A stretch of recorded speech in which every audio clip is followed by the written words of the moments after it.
انت مش محتاج، انت متعود تحس انك محتاج. اخطر شعور ممكن تعيش بيه انك تحس انك دايما ناقص حب، ناقص تقدير، ناقص فلوس، ناقص امان، وتفضل طول الوقت بتجري مش علشان تحقق حاجة، مش علشان تحقق حاجة، لكن عشان تكمل حاجة جواك حاسس انها مش موجودة. انا كنت فاكر ان لما اوصل للي انا عايزه هرتاح، بس الحقيقة غير كده.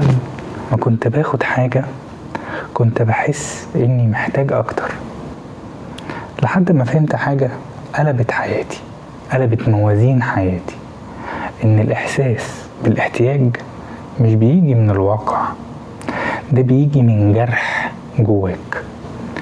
الوعي هنا ان مش كل اللي انت فاكره احتياج هو احتياج حقيقي.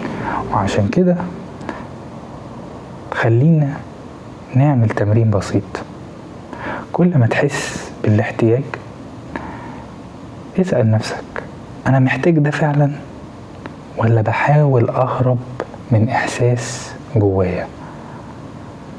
وقولي في الكومنت ايه اكتر حاجة حاسس انك محتاجها دلوقتي.